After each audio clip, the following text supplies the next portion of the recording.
ایک لڑکی بتاتی ہے کہ میری جب نئی نئی شادی ہوئی تو مجھے میرا شوہر اپنے پاس لے گیا جہاں وہ اور میرا دیور کام کرتے تھے۔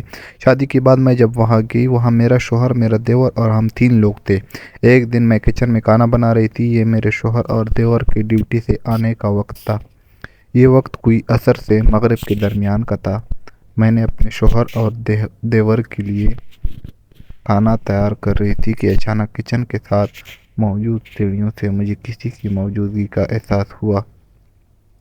جب میں نے سیڑھیوں کی طرف دیکھا تو وہاں ایک کالی بلی بیٹھی مجھے گور رہی تھی، تو اسے ایسے دیکھ کر میں ڈر گئی۔ پھر میں نے مسکرا کر کہا، اچھا یہ تم ہو۔ پھر میں نے اسے ایک کپ دودھ کا ڈالا۔ اس نے دودھ پیا اور چلی گئی۔ اگلے دن وہ پھر اسی وقت آئی۔ میں نے پھر اسے دودھ نکال کر دیا۔ اگلے دن وہ جب آئی تو تب وہ اکیلی نہیں تھی، اس کے ساتھ 2 بلیاں اور بھی تھی۔ میں نے پھر سے ایک کپ اسے دودھ کا ڈال دیا۔ اس سے اگلے دن 3 کے بجائے 5 بلیاں ہو گئی، تو میں نے اس سے کہا کہ یہ کیا بات ہوئی؟ پہلے تو تمہیں میں اکیلی کو دودھ ڈالتی تھی، اب تم اپنے ساتھ اپنی سہیلیاں بھی لے آئی ہو۔ میرے پاس اتنا دودھ نہیں ہے۔ اب میری بات سن کر بلی نے مجھے گور کر دیکھا، جیسے اسے میری بات سمجھ لگ گئی ہو۔ پھر اگلے 2-4 دن میں نے انتظار کیا، لیکن بلیاں نہیں آئی۔ اب مجھے اندر ہی اندر سے دکھ ہونے لگا کہ میں نے اس سے ایسا کیوں کہا۔ اب میں ایک کپ دودھ کا سیڑھیوں میں رکھ دیا کرتی تھی اور آواز دے کر کہتی تھی کہ اس سے پی لو۔ وہ نہ جانے کب آتی اور دودھ پی جاتی۔ ایک دن میں نے کپ رکھتے ہوئے کہا کہ میں معافی چاہتی ہوں، اب تم میرے سامنے آ جایا کرو۔ میں نے مذاق کیا تھا۔ اس سے اگلے دن وہ میرے سامنے آ گئی، اور جب میں نے دیکھا تو اب کی بار 5 بلیاں نہیں تھی، بلکہ میری ساری سیڑھیاں بلیوں سے بھری ہوئی تھی۔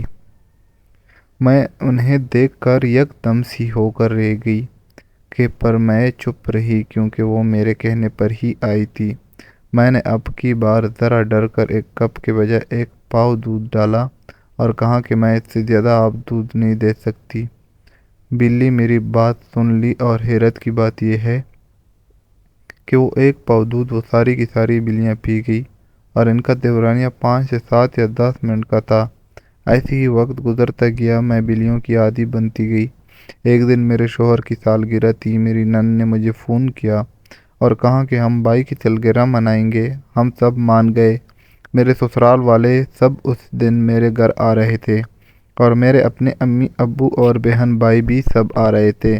میں اس دن بہت ہی زیادہ مصروف تھی کھانے وغیرہ بنانے میں، اور مجھے وقت کا پتہ ہی نہیں چلا۔ وہ بلیاں اپنے وقت پر پھر سے آئی۔ میں اپنے کام میں مصروف تھی، مجھے ان کا نہیں پتہ چلا۔ کوئی 30 سیکنڈ جب میں نے ان پر دھیان نہیں دیا تو وہ بلی نے زور سے میاں کیا، تو میری توجہ بلی کی طرف ہوئی۔ میں نے بلی کو کہا، اچھا میں تمہیں دودھ ڈالتی ہوں۔ یہ کہہ کر میں پھر سے کام میں مصروف ہو گئی، اور دودھ کی طرف میرا دھیان ہی نہیں گیا۔ 1 منٹ کے بعد وہ بلی اتنی زور سے چلائی، اس کی آواز اتنی بھیانک تھی کہ میں اس کی آواز سن کر ڈر گئی۔ ان کی آواز کان پھاڑ دینے والی تھی۔ میں نے خود پر قابو کیا اور کہا، یہ بس بلی ہی ہے اور کچھ نہیں۔ پھر ہمت کر کے ان کو دودھ ڈالا۔ ڈالتے ہوئے کہا کہ میں آج بہت تھکی ہوئی ہوں، میں نے آج بہت سارا کام کیا ہے۔ کاش تم لوگ انسان ہوتے تو میں تم سے گھر کا کچھ کام کروا لیتی۔ یہ کہہ کر میں دوبارہ سے اپنے کام میں مصروف ہو گئی، لیکن وہ بلی کی آواز مسلسل میرے کانوں میں گونجتی جا رہی تھی۔ لیکن اب یہ ایسا آواز میں تھی۔ اب میری گھر مہمان آنے لگ گئے، کھانا تیار تھا، ہم نے سالگرہ منائی اور تھک کر سب سو گئے۔ میں جب سو کر صبح اٹھی تو میرا کچن بالکل صاف ستھرا تھا، مطلب سارے برتن دھوئے ہوئے تھے، اور گھر کا صحن بھی صاف تھا، اور کچن بھی صاف تھا جہاں رات کو ہم نے اتنا گند ڈالا ہوا تھا۔ یہ دیکھ کر بہت حیران ہوئی۔ میں سب سے پوچھا کہ یہ کس نے کیا؟ سب نے کہا ہم نے نہیں کیا۔ میں جب بھی کسی سے پوچھتی کہ آپ نے کی ہے، تبھی میرے کانوں ان بلیوں کی آواز گونجتی۔ پھر ہم نے ناشتہ کیا، پھر دوپہر کا کھانا۔ آہستہ آہستہ مہمان چلے گئے۔ میں اس دن بھی بہت تھکی ہوئی تھی۔ میرے شوہر اور دیور نے چھٹی کی تھی۔ میں جلد ہی سو گئی۔ جب سو کر اٹھی تو گھر پھر سے سارا صاف تھا۔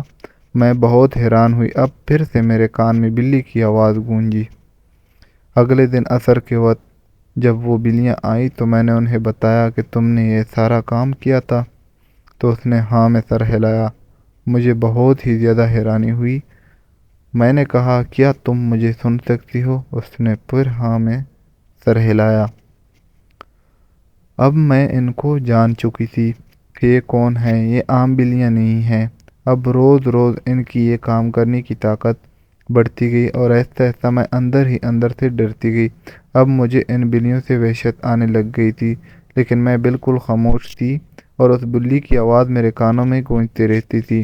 مجھے لگتا تھا کہ میں عنقریب پاگل ہو جاؤں گی، کیونکہ میں جان گئی تھی کہ وہ بلیاں نہیں ہیں، اور یہی بات مجھے سارا دن ستاتی رہتی تھی۔ ایک دن میں نے دوبارہ سے ان بلیوں کے آگے ہاتھ جوڑ کر کہا کہ خدارا اب دوبارہ نہیں آنا، نہیں تو میں پاگل ہو جاؤں گی، کیونکہ میرے کانوں میں ابھی تک تمہاری چیخ کی آواز گونجتی ہے۔ مجھے تم بلیوں سے وحشت آتی ہے۔ تب سے آج تک میں نے ان کو نہیں دیکھا، ہاں لیکن کبھی کبھار آج بھی میرے گھر کی صفائی ہو جاتی ہے جب میں تکی ہوئی ہوتی ہوں، اور میرے کچن سے روز ایک پاؤ دودھ آج بھی غائب ہو جاتا ہے، جس سے میں سمجھ جاتی ہوں کہ وہ ہمارے گھر آئی تھی۔ لاسٹ اسکائی سے یہ لیا ہوا ہے۔ اگر ہماری سٹوری اچھی لگی ہو تو لائک، شیئر اور سبسکرائب کریں۔ بہت شکریہ۔